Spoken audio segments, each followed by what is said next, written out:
The seventh day is over. You have now 3 more days left to work. But to work seriously, you have only 2 more days left. Because 10th day, after the sitting from 8 to 9, you will learn a new technique of meditation. And after that, the vow of silence is over. Noble silence, no more noble silence, it will be noble chattering then. Chattering is chattering, noble or not noble.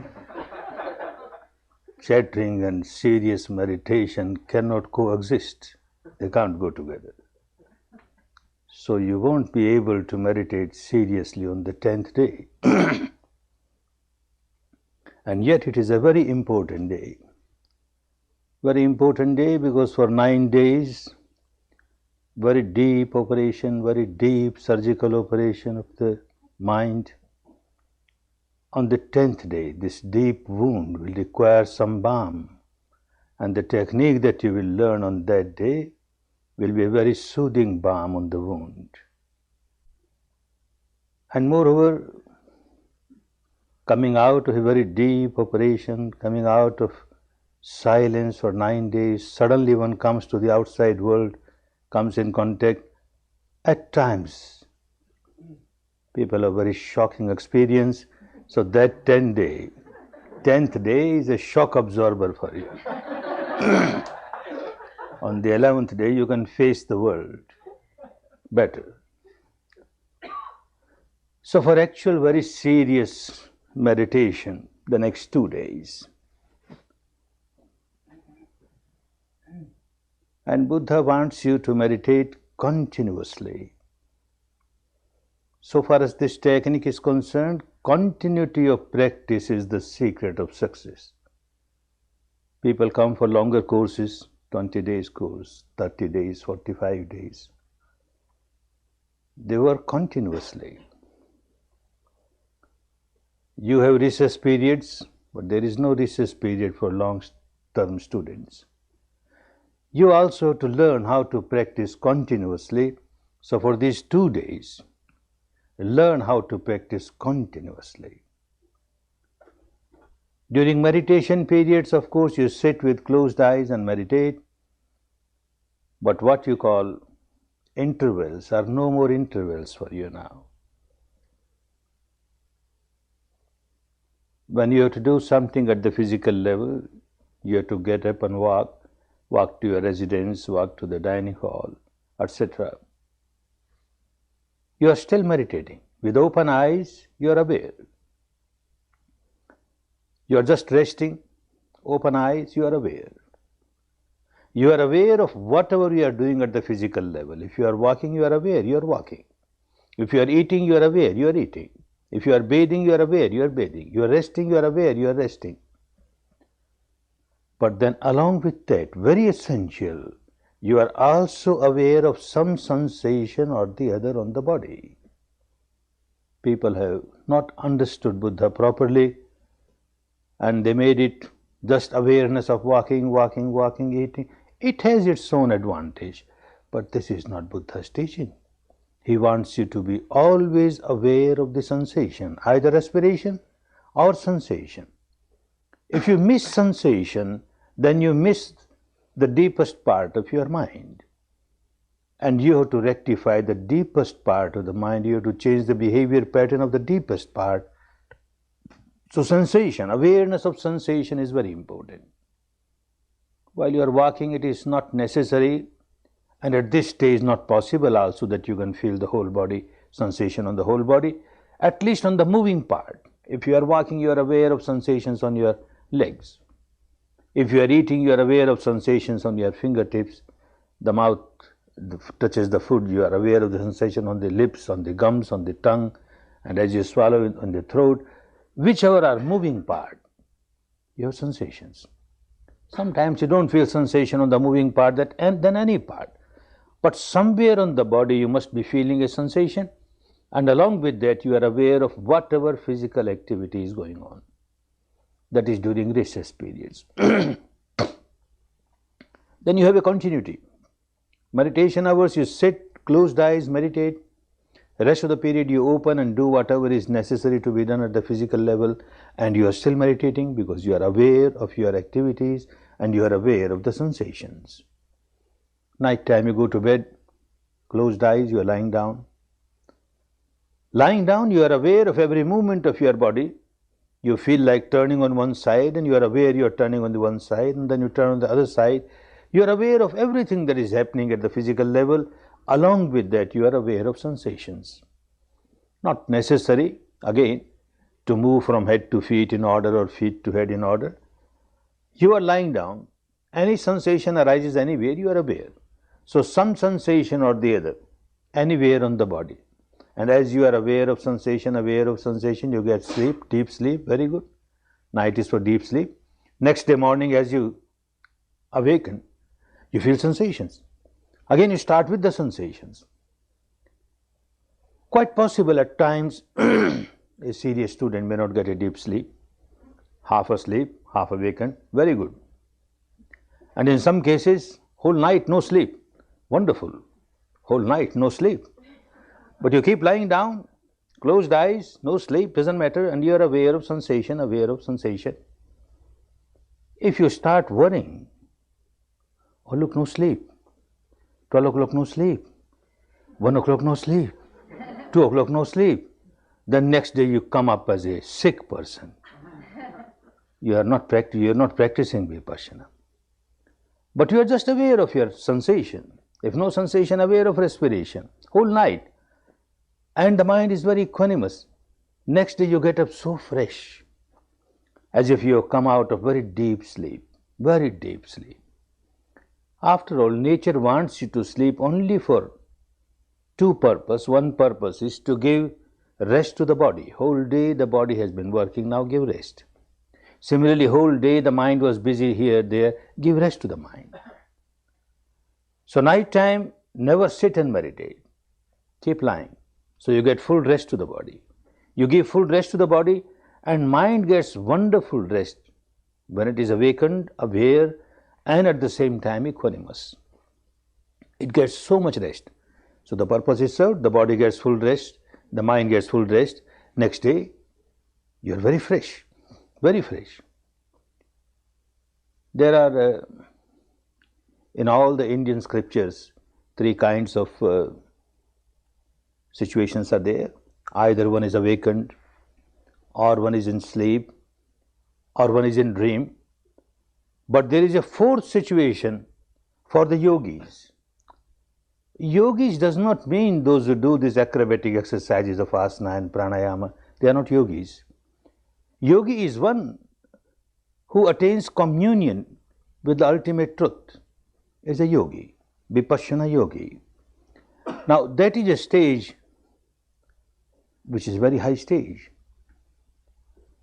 You are awakened not as a sick person. You are awakened with the reality of the sensations within you and keeping your mind perfectly equanimous, perfectly equanimous. That is why in many of the scriptures it is said, the entire world sleeps, but the yogi remains awakened, awakened in this sensations, the reality inside. This does not mean that night time you are getting sleep and you say, I won't sleep, I am a Vipassana yogi, that the world sleep, I will remain awakened. That is going to extreme. If naturally you feel like sleeping, sleep. But if you don't get sleep and you are aware of sensations, you are equanimous, no worry, don't have any anxiety. You are doing your job. You are just aware of the reality at the level of sensations and you are not reacting. You are equanimous. You are given full rest to the mind. You are given full rest to the body. Like this, make use of these remaining 2 days. Learn how to practice Rattindivam Atanditu. As Buddha says, day and night.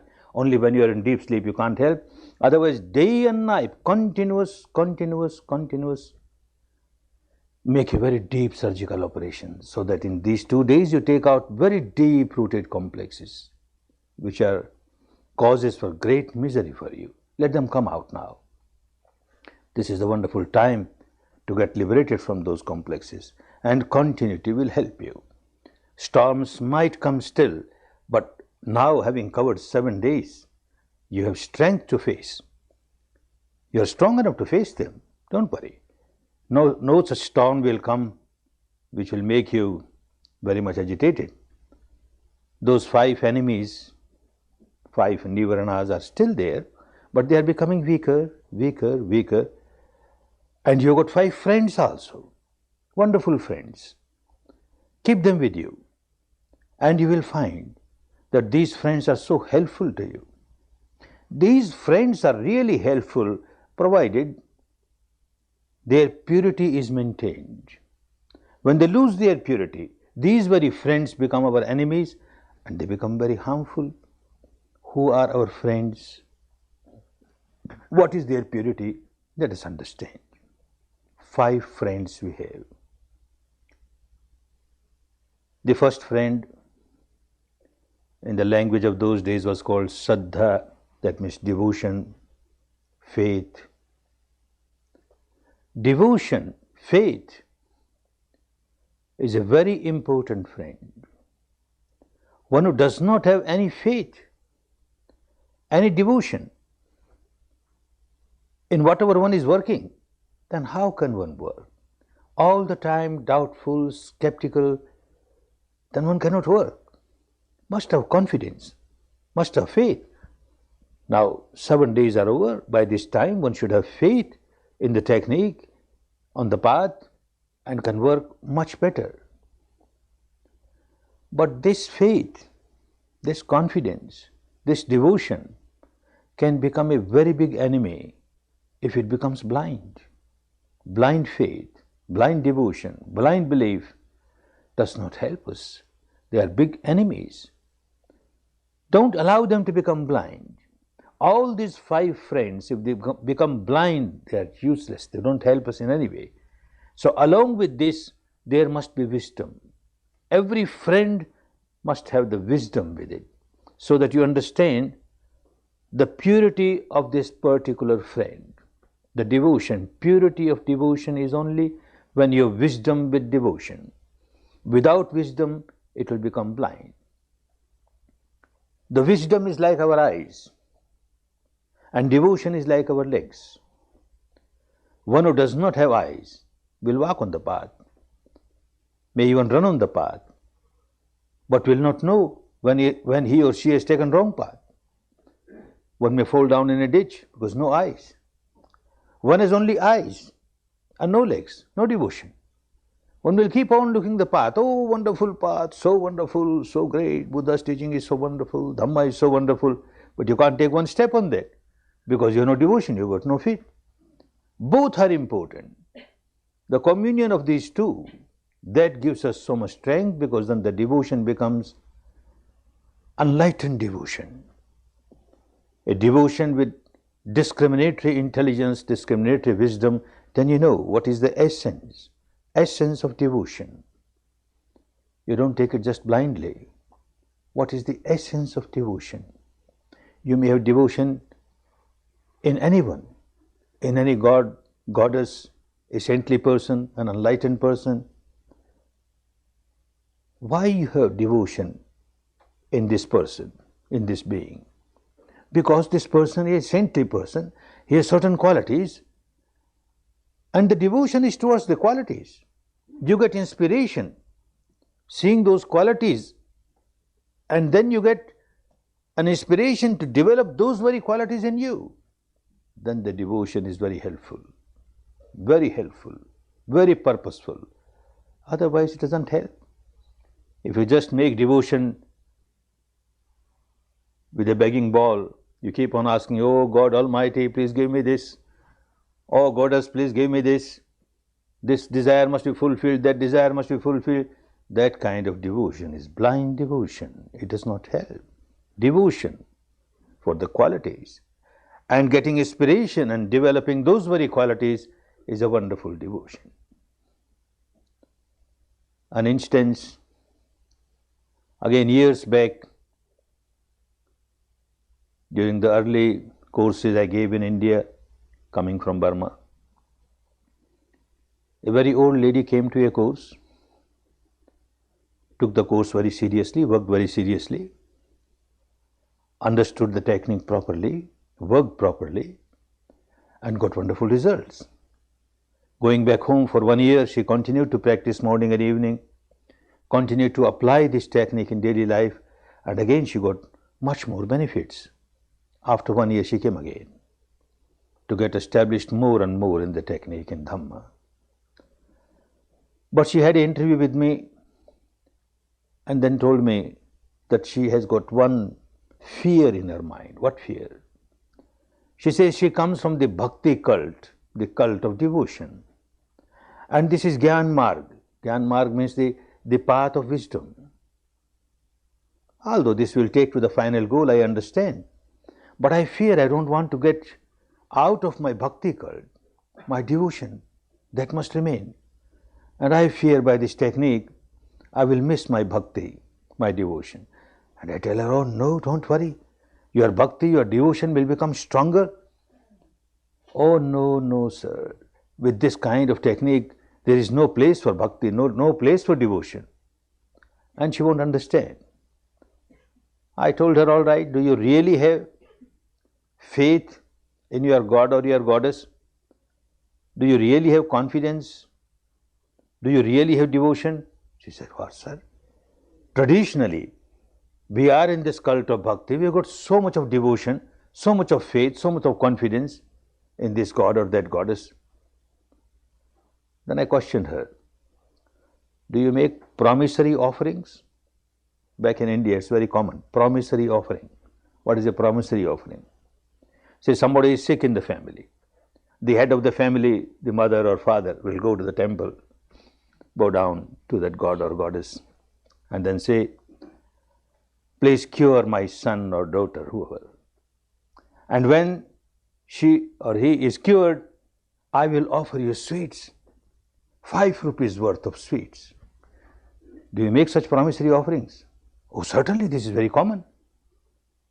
Then you don't have faith in your God. You don't have faith in your goddess. First, you must cure your son or daughter. Then only you offer 5 rupees. You don't have even 5 rupees worth of faith in your God or goddess. You won't offer this 5 rupees worth of sweet earlier. First, you must cure my son or daughter. A commercial bhakti, commercial devotion. You give first, and then you take. Give and take. This is no devotion. Blind devotion doesn't help. And this is what happens in the name of devotion. You always expect something. This God should do something for me. That goddess should do something for me. This enlightened person must do something for me. This saintly person may do something for me. Always expecting something is no purity of the bhakti. Someone says that he is a great bhakta, great devotee of Rama. Wonderful. To be a devotee of Rama, a person of so much good qualities. You remember those qualities and try to imbibe those qualities in your life. It's a wonderful bhakti. But one does not do that. Rama, the quality of Rama, you might have heard his story, life story. He was the eldest son, and father decided, because he had given a promise to the youngest wife, youngest queen, and the youngest queen wanted her son to become the heir to the throne. So, however, unwillingly, he decided that Rama should go in the jungle, get banished for 14 years, and the younger son, Bharata, should get the throne. Very willingly. He leaves the kingdom very, very willingly. Let my younger brother enjoy all the luxuries of the royal palace. I'll be quite happy. I'll be happy in jungle. And he goes. Father dies. And the younger brother, who was not present at that time, came. And when he came to know of all this, he was shocked. He is the real heir to the throne, not I. And he goes all the way to the jungle and tells him, no, sir. No, brother, you must go back to the capital. You are the honor of the throne, honor of the crown. In your place, I will stay in jungle. The father made a wrong decision. He didn't make the decision in wisdom. And the elder brother says, Rama says, oh no, no, this is the order of the father. You must enjoy all the luxuries of the royal life. Two brothers.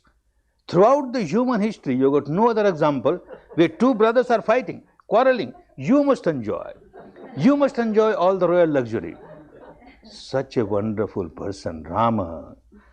And one says that I am a devotee of Rama. Two brothers, they claim they are great devotees of Rama, and both of them are fighting, quarreling, having civil suits and criminal suits, or what? When our property was divided, you got a few dollars more on you, and you got a few inches of land more. So we are quarreling. And yet they are great devotees of Rama, great devotees of Rama. Poor Rama, if he is somewhere above the clouds, he will be shedding tears. What kind of devotees I have? They don't want to take any inspiration from the qualities that I have. They don't want to live a life that I lived, and yet they call themselves devotees, my devotees.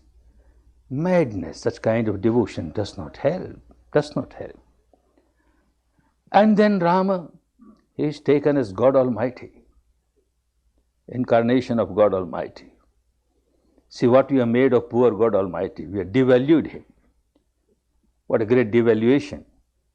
Somebody writes the name of Rama on the forehead, Rama on his arms, Rama on his chest, and wears the upper cloth printed Rama, Rama, Rama, Rama, so that the Rama should know that I am such a great devotee of Rama.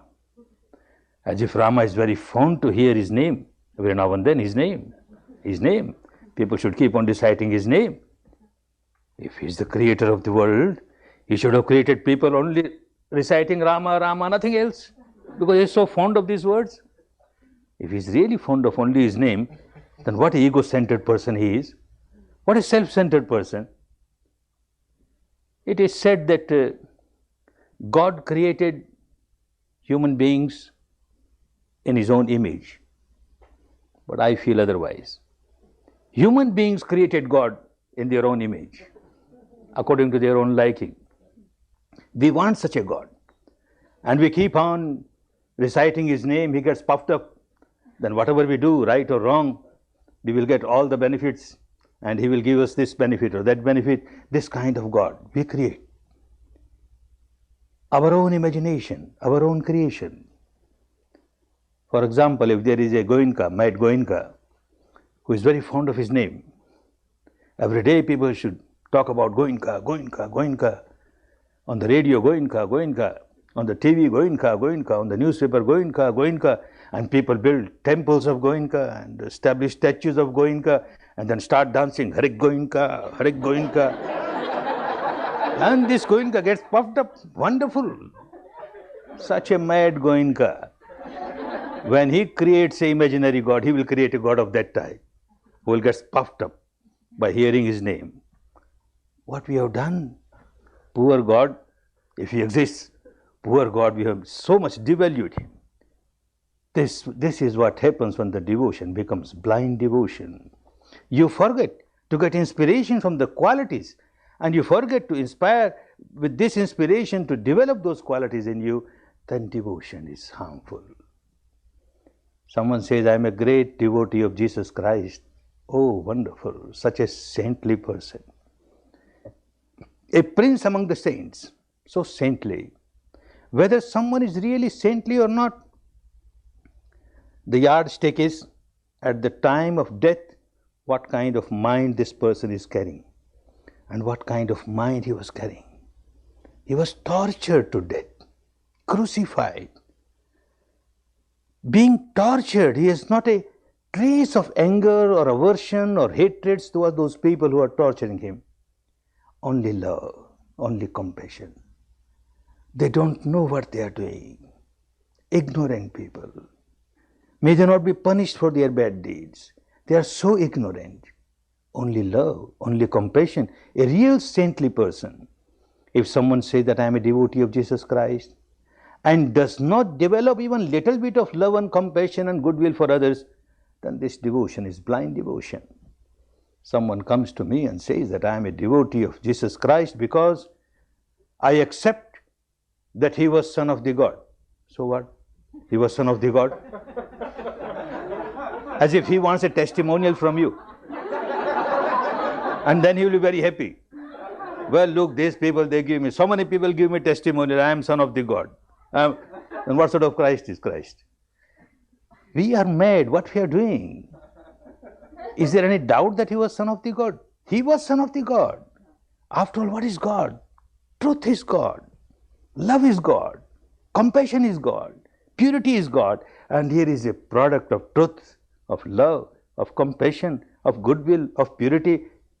He is a product of that. He is son of God. Those qualities are important. And if we try to develop those very qualities in us, then yes, we are good devotees of Jesus Christ.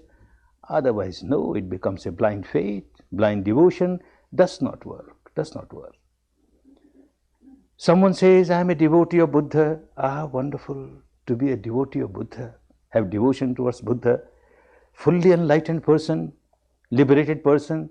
But again, if the devotion becomes blind devotion, then early morning somebody with folded hands will say, Buddhang Saranam Gacchami, I take refuge in Buddha, I take refuge in Buddha, I take refuge in Buddha. 3 times I have taken refuge in Buddha. Now I am free for the whole day to do whatever I like. I get open general license for doing anything. After all, why I took refuge in Buddha? So that he can liberate me in spite of all my bad deeds. He should liberate me. Otherwise, why I take refuge in Buddha? Madness. Not understood. What does he mean? What does he mean when he asks people to take refuge in Buddha? Quality, enlightenment. Take refuge in enlightenment. And take refuge in enlightenment means develop enlightenment in you. Your own enlightenment is going to give you refuge. No one else will give you protection. No one else. You have to take refuge in your enlightenment, develop that quality. And then yes, there is a purpose in saying that I take refuge in Buddha. Otherwise it becomes a blind devotion. Blind devotion. He is not interested to establish a sect. He doesn't want more and more people to say, I take refuge in Buddha and have a bigger sect. Nothing doing. He is interested, full of compassion, to see people that they come out of their misery. They belong to this sect or that sect makes no difference. People of this community or that community makes no difference. Of this country or that country makes no difference. This gender or that gender makes no difference. Suffering is there. And enlightenment of Buddha is, he gives a path.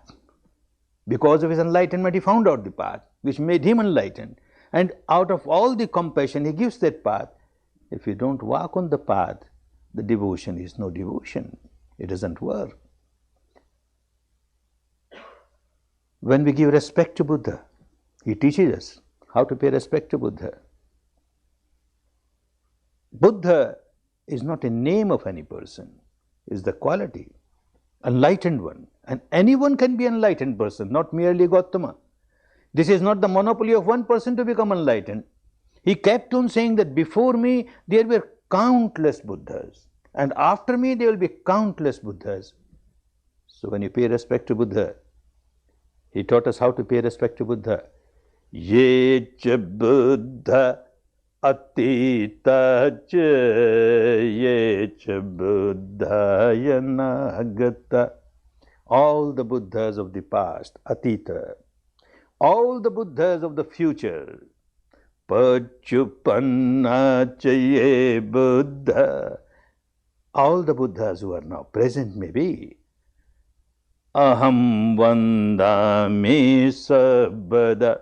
I pay respect to all the Buddhas of the past, of the future, of the present. Then you not get entangled yourself in a sect, in an organized religion. Then you get inspiration from the enlightenment, the quality of enlightenment, and try to develop that enlightenment in you. Whenever you pay homage to Buddha, he explained us how to pay homage to Buddha. Namo tassa bhagavato arahato samma sambuddhassa. Namo tassa. I pay homage to anyone who has these qualities. Namo tassa bhagavato arahato samma sambuddhassa, who is fully liberated, fully enlightened, and enlightened by his own efforts, to such a person, I pay homage. You pay respect. We say you do puja. There is a puja which is called Samish puja, impure puja. You have an image of Buddha and you offer incense and flowers and sweets and bow down and you say, I am doing puja of Buddha. No. Niramisha puja. And what is Niramish puja? Pure puja. And he says, Dhammanu Dhamma Patipattiya Buddhang Pujemi. I do the puja of Buddha, that means I pay respect to Buddha by walking on the path of Dhamma. From the grossest to the subtlest. You start with Sila, the grossest part of Dhamma. Then you proceed to Samadhi, subtler than that. You proceed to Panya, subtler than that. And you transcend that also and experience Nibbana, the subtlest ultimate reality. This is how you pay respect to Buddha. Dhammanu Dhamma Patipattiya Buddhang Pujemi. The teaching, the Dhamma must be very well understood. The having respect for somebody, having devotion towards somebody should not make it, one should not make it a blind devotion, otherwise it does not work. Similarly, having respect for Buddha, one must keep on remembering the quality of Buddha. What are the qualities of Buddha? And these are the qualities of Buddha. Itipiso Bhagava Arahang Samma Sambuddho Vidya Charana Sampanno Sugato Lokavidu Anuttaro Purisa Dhamma Sarathi Sattha Deva Manussanang Buddho Bhagavati. Itipiso Bhagava. He is a Bhagavan. What Bhagavan? In 25 centuries, India has lost the meaning of this word Bhagavan. Now there are Bhagavans like monsoon frogs here and there, everywhere Bhagavan. Everybody claims I am a Bhagavan. What Bhagavan? 25 centuries back, what was Bhagavan? Bhagga Raguti Bhagava, Bhagga Dosoti Bhagava, Bhagga Mohoti Bhagava. One who has destroyed all the raga, craving, all the aversion, dosha, and all the ignorance, illusion, delusion, moha, lives in the glory of liberation, is a Bhagava. So unless all these impurities are eradicated, to call oneself Bhagava is wrong. And Buddha is a Bhagava, a Bhagavan.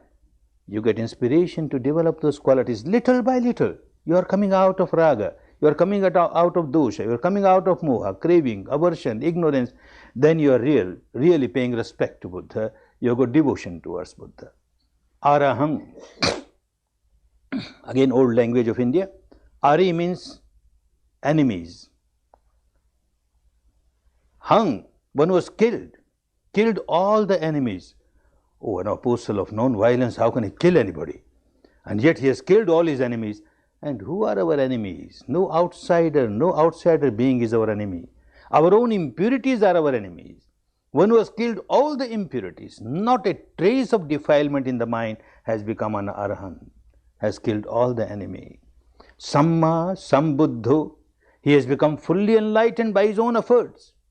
Everyone has to become fully enlightened by one's own efforts. One does not make effort and expect some supernatural power, some invisible power to make you enlightened, has not understood what Buddha is. Samma Sambuddho, each has to work out one's own salvation, get one's own enlightenment by one's own efforts. Itipiso Bhagava Arahang Samma Sambuddho Vidya Charana Sampanno. One is perfect in Vidya and perfect in Acharan. That means in practice as well as the theory. One understands Dharma at the highest level, Vidya, the wisdom, and then applies it in the life. This is the quality of Buddha. Yatha Vadi, Tatha Kari, Yatha Kari, Tatha Vadi. Whatever he speaks, he practices in life. Whatever he practices, that much only he speaks, nothing more than that. And that is why he is called Tathagata, one who has walked on the path of personal experience of the truth, has reached the ultimate goal of ultimate truth. If we say that we are devotees of Buddha, we have to follow that, step by step, with the truth, Vidya Charana Sampanno. Sugato. Every step taken by this person is the right step. At the physical level or vocal level or mental level, he can't do anything that will harm others. We also try to develop that quality in us. Every step of ours, every action of ours should go for the good of others, not to harm others. Lokavidu. When he has realized the truth of the entire universe within the framework of the body, we also start taking steps to experience the truth of the entire universe within the framework of the body. Whole life one who keeps on serving people, so much of compassion. He becomes enlightened at the age of 35 and passes away at the age of 80. 45 years, day and night, serving people, suffering all around. People are so miserable. He finds out a wonderful technique, a wonderful path, and out of compassion he keeps on serving, day and night.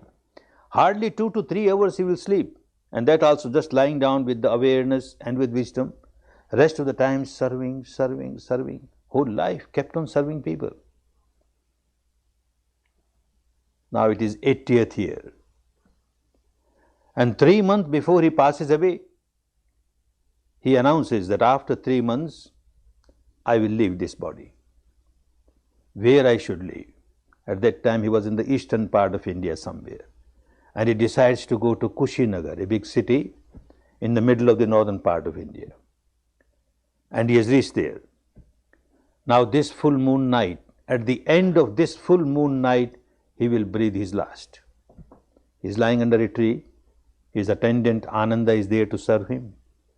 And suddenly a thought comes in the mind of Ananda. Tomorrow morning, as the day breaks, he will be no more. And he has got thousands of people in this city who are his devotees. When they will come to know that he came so close to our city, this mad fellow Ananda didn't inform us, otherwise at least we would have seen him, paid respect while he was alive. So it is my duty, I must inform. He went to the city, just informed 1 or 2, and then the word spread like a wildfire everywhere. People started coming in large number. Tomorrow morning, he will not be there. So we must pay respect while he is alive. Large number of people coming. Ananda doesn't know how to manage them. He requests them, please come in a queue. So more and more people pay respect and go. First part of the night over, middle part of the night over. Now the last part of the night is getting over. In a few minutes, he will breathe his last. Still there is such a big gathering. Somebody at the head of the queue, he doesn't move. He says, no, you want me just to go and pay respect to him? That body, what I will gain? I want to go to him to learn this wonderful technique from him. I know he's fully enlightened, he knows the technique. I don't know what you people will teach after he passes away. You may teach properly or not teach properly. While he's alive, I want to learn the technique. Ananda says, well, look, in a few minutes, he's going to breathe his last. This is not the time to teach you Dhamma. And he says, no, it's all right if you don't want to pay respect. Leave the space for others. Let them come. And he neither moves nor goes himself. And these words reaches the ears of Buddha. Somebody has come to the Ganges to take a handful of water to quench the thirst. And people tell him, no, you can't quench your thirst, you can't take water, just pay respect to Ganges and go away. Ganges starts overflowing. The Ganges of compassion starts overflowing. Ananda, allow him to come. He needs Dhamma. He's a proper person to be given Dhamma. He needs it. Send him. I will teach Dhamma. While breathing his last, he teaches Dhamma. At least one person should get. Not a single moment should go waste. Just serving people, without caring anything about his own discomfort, helping people. If we develop even little bit of such compassion, such love, such goodwill, such selfless service, then there is a meaning in saying that we are devotees of Buddha. Otherwise, it is just no purpose is served.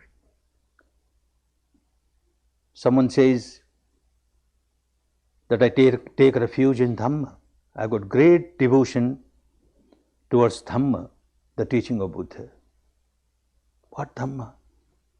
Unless one understands what Dhamma and simply says I take refuge in Dhamma, doesn't work. Take refuge in Dhamma You live the life of Dhamma. You develop Dhamma in you. You develop Sila, Samadhi, Panya in you. Then there is purpose of your saying that I take refuge in Dhamma. Otherwise it is purposeless. It is senseless. And what Dhamma is? Dhamma is not a sect. Dhamma is not an organized religion. Dhamma is universal law, law of nature.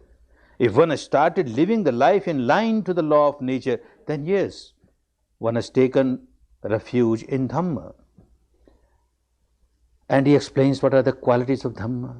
6 qualities of Dhamma. One has to keep on understanding whether those qualities are there or not. Otherwise, in the name of Dhamma, one may get entangled in some kind of sect, belief, dogma, etc.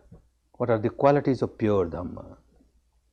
Swakhato Bhagavata Dhammo. Swakhato.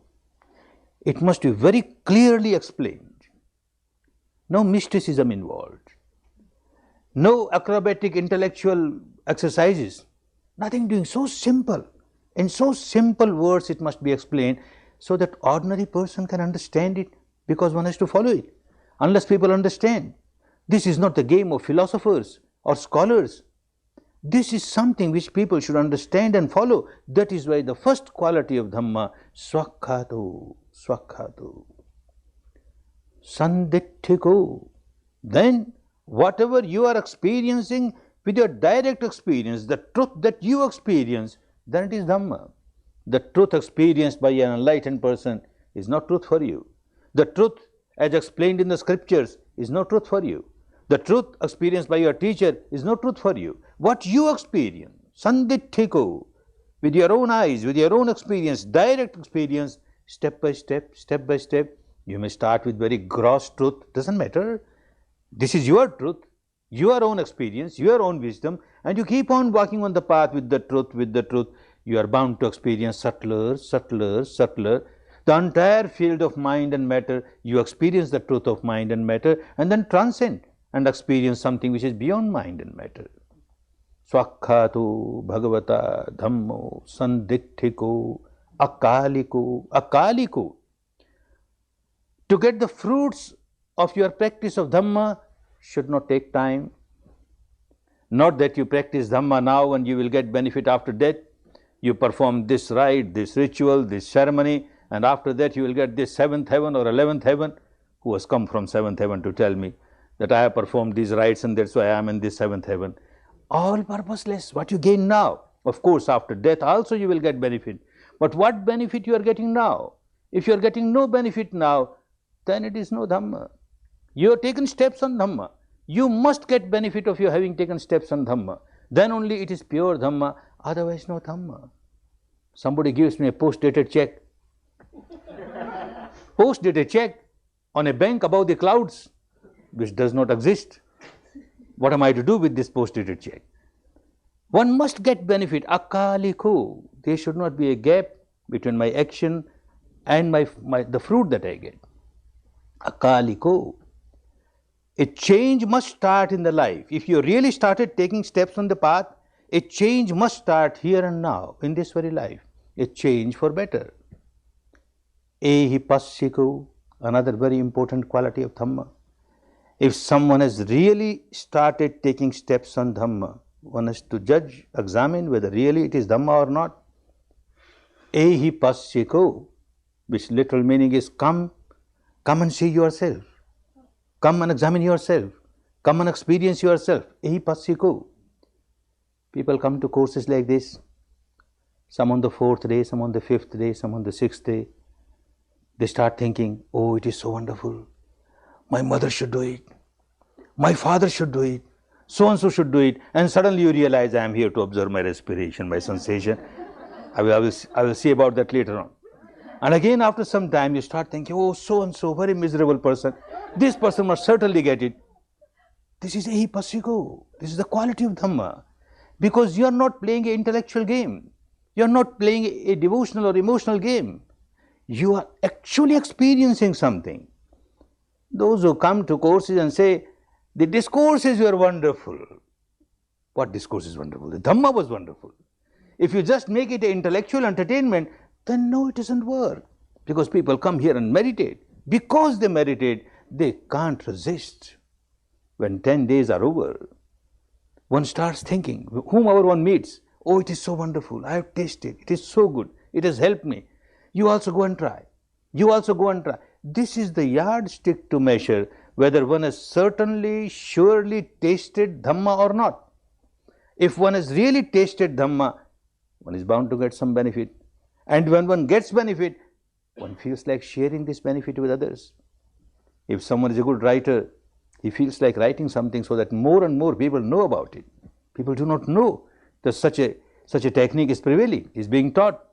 If one is an orator, he will keep on go on talking here and there. If one is comfortable money-wise, will try to spend more and more money so that more and more people come and get advantage of it. Not that you want to enlarge in your sect, now it's a small sect, let there be Vipassana sect, a bigger Vipassana sect. No, nothing doing. More and more people are miserable. If they come in contact with Dhamma, if they come in contact with this technique, they will come out of their misery. This love, this compassion. And then someone feels, well, when I went to a course, all the facilities were given to me because somebody has donated. Not only that, so many people selflessly were serving me. That's why I could meditate so peacefully, so comfortably. Oh, I must also give 10 days of my life. I must go and serve in one of the courses. And people come like this to give their service. Ehi passiko, more and more people can get benefit of it. It is good when somebody gives a dana, a donation, because more people can get advantage of the facility. But it is much better if somebody gives a donation of service. You see, it is the volition that counts. When you are giving money for the liberation of people to come out of their misery. You give money to feed somebody. You give money to get water for somebody or some medicine for somebody. They are all good. But when you give money for the teaching of Dhamma, nothing like that. Your volition is that people come out of their misery, total misery. When you serve, when you give money, that moment, when you thought of you decided to donate money, was a good moment. Your volition was wonderful. When you actually gave money, your volition was wonderful. But when you serve for 10 days, continuously you are serving, and every time you are there, you feel good of others. Ah, look, so many people get Dhamma. Look, so many people are coming out of their misery. Continuously for 10 days, you are developing this parami, you are developing this volition, Dhamma volition. It is wonderful. People who have been giving such service, they find it. With my own experience, I know how I found it. When one starts giving service, one's own meditation becomes stronger and stronger. When you give food to somebody, the nature helps you that you will not starve. Similarly, when you give Dhamma to somebody, your Dhamma in return will become stronger and stronger. You get more Dhamma. So like this, people think of Ehi Passiku, more and more. I serve more and more people, so that more and more people get Dhamma, more and more people get Dhamma. This is the quality, the yardstick, whether one has really practiced Dhamma or not. Opaneiku. If it is pure Dhamma, then every step that you take on the path takes you nearer and nearer to the final goal. Because the path is such, so clear, like a highway, the Autobahn, no curves here and there, not that you enter a blind alley and then come back. Nothing doing, every step takes you to the final goal. And that is Opaneiku. Adime Kalyanakari, Madhyame Kalyanakari, Antame Kalyanakari. It is beneficial in the beginning, beneficial in the middle, beneficial in the end. You practice only Shila and you find you start getting benefits. You practice Samadhi, more benefits. You practice Panya, much more benefits. You reach the final goal. Countless benefits you get. Every step that you take on the path gives result, good result. Not a single step, not a little effort that you make on the path of Dhamma goes waste. Nothing goes waste. And in this way it is called Opaneyiko. Pachattang Veditabbo Vinyuhiti. Pachattang, direct experience by everyone. When we belong to this sect or that sect, this community or that community makes no difference. Dhamma is for all. Everyone can get benefit of Dhamma by practicing oneself. It is not that first you get converted in this particular organized religion, then this particular organized religion will start helping you. Nothing doing, then there is something wrong. Anybody, one may keep on calling oneself a Hindu, a Christian, a Jew, a Muslim, a Buddhist, makes no difference. Human being is human being. Out of ignorance, one keeps on generating craving, aversion, ignorance, and because of that one remains so very much agitated, so very much miserable. The path is there to take out the misery by taking out the impurities of the mind. So anyone can practice and will get the same result. Pacchattam veditabbo. It must be direct experience. If you play intellectual game, it doesn't work. The same teaching was there.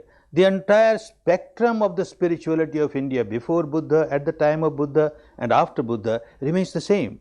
Come out of craving, come out of aversion, come out of illusion, delusion. Nothing new. Nothing new, but still so much new, because that is all at the intellectual level, at the emotional level. Here arose somebody who says at the actual level. How to come out of craving? Well, look, you observe your sensation. Your craving starts because of a pleasant sensation. Come out of aversion. Look at your sensation. Observe it. Whenever there is an unpleasant sensation, then only you start aversion. Really? At the practical level somebody is teaching, and this is Pacchattam veditabbo. At the level of Vedana, one has to understand the reality and come out of the misery. Vinyuhi. Any wise person can do this, can practice this. It is applicable to one and all. These are the qualities of Dhamma. Understanding these qualities, if one starts walking on the path, the benefit is bound to be there. Similarly, one says, I take refuge in Sangha. Not in any person, the quality of the person. Anybody who is walking on the right path, Supatipanno Bhagavato Savaka Sangho, Ujupatipanno Bhagavato Savaka Sangho, Nyayapatipanno Bhagavato Savaka Sangho, Samichipatipanno Bhagavato Savaka Sangho. Anyone who is walking on the right path, the correct path, the path of truth, the path of wisdom, and walking on the path, one has reached the stage where one has become a saintly person. 4 stages of liberation. Out of them, at least first stage one has reached. And then only one is called a real Sangha. Such a person, by seeing such a saintly person, one gets inspiration. And with this inspiration, one starts walking on the path. This is taking refuge in Sangha. The devotion is good devotion with the wisdom when one starts applying Dhamma in life. One starts developing the qualities in life. This is Saddha, the first important friend of ours. Second important friend, in the language of those days, it was called Virya. Virya means effort. Again, proper effort. If you don't know how to make effort, you make effort in the wrong way, and yet you don't get the result. Proper effort. What you have to do? There is a story back in our country, in India. In the city of Varanasi, a very ancient holy city of northern India, 4 friends, one moonlit night they decided we better have boating for the whole night. And they took a boat. And Varanasi is Varanasi. It is a city of hashish, bhang, lot of smoking of bhang and drinking of bhang. And they had all that. And then in that boat they started rowing the whole night, perspiring, daybreak. And they saw their boat has not moved even an inch. It is where it was. What's wrong? And then someone found out. The rope by which the boat was tied to the tree at the bank, nobody untied this rope. This rope of ignorance is there, and you keep on rowing, perspiring. What you will get? You must know how to work, and then you work properly with wisdom, understanding what the path is, understanding what the technique is. Yes, you will reach the final goal. Otherwise, all your efforts will go waste. Virya. And third important friend is Sati, awareness. Now, Sati has got 2 meanings, this word. One meaning of the word Sati, Smriti, is memory. People take that meaning sometimes. Memory, and you start remembering. Memory of the past is not the technique of liberation. Sati, the another meaning of sati is awareness, and awareness is always of the present moment. You can't be aware of the past, you can have memory of that. You can't be aware of the future, you can just be thinking of that. But you can't be aware of it. Awareness should always be and can always be for the present moment, from moment to moment. Whatever you experience, you are aware of it. Whatever you experience, you are aware of it. Aware at the surface level and aware at the depth level. When you work with the sensation, you are aware at the depth level, and as well as where you are walking, you are aware of walking, you are aware of eating, but at the same time you are aware of your own sensations. If that is missing, then it won't take you to the final goal. You may be very well aware of your walking, you get a wonderful faculty to remain alert about all your activities, but it won't take you to the final goal of liberation if you are missing sensation. I give example of a circus girl. She is walking on a tight rope and so much aware of every step. If she is not aware, she may fall down, break one of her limbs, or she may even die. So every step she is so aware, but she cannot become an arhat. She cannot become fully liberated because the sensation, she doesn't know what sensation is, and she doesn't know how to remain equanimous with the sensation. Or a dancing girl on the stage, aware of every step, every action, and yet no sensation. That doesn't take us to the final goal. Sensation is the teaching of Buddha. When you work with the sensation, you are aware of the sensation, you understand its nature of anicca, and with that understanding you maintain equanimity, then you are on the path of liberation, because this is how you change the habit pattern of your mind at the deepest level. Otherwise you are working just with the surface level of the mind. So sati must be proper sati with proper wisdom, understanding what the sati is, and then accordingly you work with sati, you reach the final goal. And then samadhi. Again, samadhi must be samma samadhi, right type of samadhi. Understanding must be proper. What samadhi is? Mere concentration does not work. Kusal chittasya ekaggata. The concentration must be of a pure mind. That means the base must be free from ignorance. If you have got an imaginary object, and with the help of this imaginary object you concentrate your mind, it is not samma samadhi. Or at the base of the mind you have got craving, you want something. By this samadhi I will gain this, I will gain that. Doesn't work. Or your aversion at the base, doesn't work. Free from craving, free from aversion, free from imagination. The object that you are experiencing from moment to moment, you are sati, from moment to moment, from moment to moment. How long you continue to be aware of the reality from moment to moment, from moment to moment, this is your real samadhi. And the fifth friend, panya, wisdom, upekha, equanimity. Very important. Again, if this panya, this wisdom is merely at the intellectual level, or merely whatever you heard or whatever you read, sutmaya panya or chintamaya panya, it doesn't work. It must be bhavanamaya panya. That is the contribution of Buddha to the human world. Bhavanamaya panya. You have to experience the wisdom at the level of your sensations. Then it is real panya. Equanimity at the level of sensations is your direct experience, and equanimity, wisdom, that keeps you free from craving, free from aversion at the deepest level of the mind. This is what you started doing here. This is what you have to practice in your life. Daily practice, you are with the sensations, and that you are not reacting with craving, you are not reacting with aversion. You keep on understanding this is anicca, anicca, and your mind becomes equanimous. Then you find how this equanimity has started manifesting itself in your day-to-day life. It must manifest. If you have just accepted anicca, if you have just accepted equanimity only at the intellectual level or devotional level, you can't expect it to manifest in your day-to-day life. Ups and downs in the life are bound to be there. Vicissitudes are bound to be there. How to deal with equanimity to all the situations in our day-to-day life, then yes, the panya is real panya. Again, a story in our country. A very rich person at the old age died, and according to the custom there, his two sons started living in a joint family. For some time they continued in joint family, and later on some misunderstanding arose, they started quarreling, and then they divided the whole property, the money, jewelry, land, everything divided half-half. When everything was divided, Somebody found out a small packet hidden somewhere. They took it out, what it is. And they found that it contained two rings. One was the ordinary silver ring, other was a ring studded with very valuable diamond. The elder brother developed some greed and he tried to explain the younger one. To me it looks, this is not the earning of our father. This is most probably, it is coming from generations and therefore it should go for generations. I being elder, I better keep it so that it goes for generation. If we sell it and divide the money, we will lose it. So I better keep it. You better keep the silver one. The younger brother smiled. All right, be happy. You be happy with the diamond one. I'll be happy with the silver one. And they started their life. Ups and downs are coming.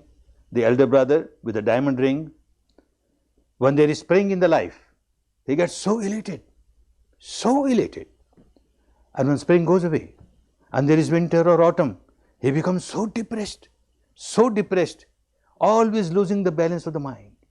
With everything he faces in the world, loses the balance of the mind, tension, hypertension, this tranquilizer, that tranquilizer, a super tranquilizer, a sleeping pill, a super sleeping pill. And then it came to the stage where electric shocks were given. This is the brother with the diamond ring. The other brother with the ordinary silver ring. He started thinking, my father kept very secure this valuable diamond ring, it is understandable. Why this ordinary silver ring? There must be some meaning, some purpose for that. And he started examining it. And he found something was inscribed on it. And he read, what is inscribed? And it was inscribed on it, this will also change. Oh, this will also change. This is the teaching of my father. This will also change. Everything changes. And he had this ring on his little finger. Spring comes. He enjoys. He doesn't run away from that. He enjoys spring. And looking at this finger, yes, this will also change. This is not eternal. And when it passes away, he smiles. I knew this was going to change. It has changed. So what? I don't care. He doesn't lose the balance of the mind. When winter comes, again his ring, this will also change. He doesn't cry. He doesn't feel depressed. This will also change. Law of nature is such. It has to change. Ups and downs are bound to come in the life. Vicissitudes are bound to come in the life. If we keep on understanding this will also change, not necessary to look at the ring inside, the reality inside. We have got that inheritance from the Buddha. Observe this reality inside, this will change. A very painful experience is there, oh, this will change. A very pleasant flow is there, oh, this will change. And this change is there, certainly, you are experiencing. Whatever the truth you are experiencing inside, the same truth gets manifested outside. This will change, and you maintain perfect equanimity of your mind, then this friend is a very good friend for you.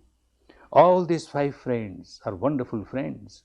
Don't worry about the enemies. No enemy can harm you. You keep these 5 friends with you and keep them pure, no pollution, with the wisdom, understanding how to make use of these friends.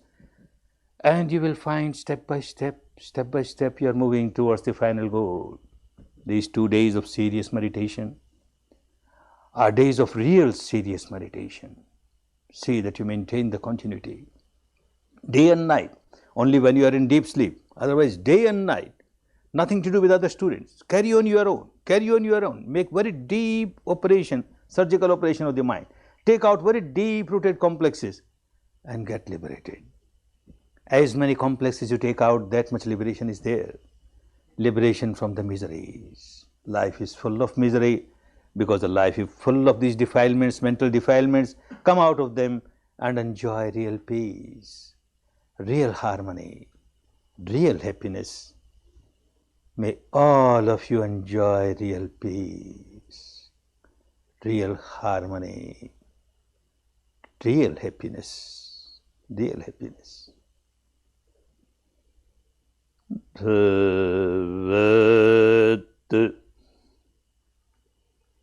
Sarva Mangalam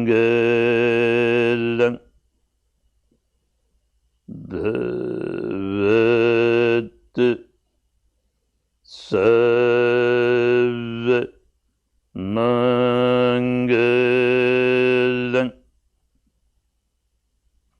bhavatu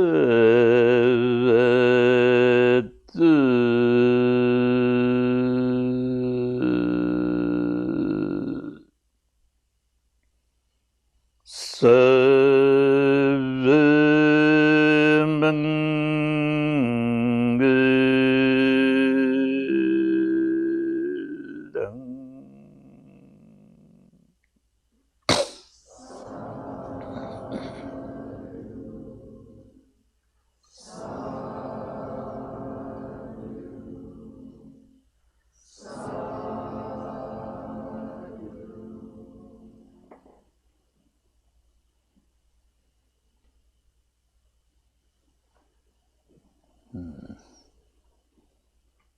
Take rest for about 5 minutes and then again start working. Take rest for about 5 minutes.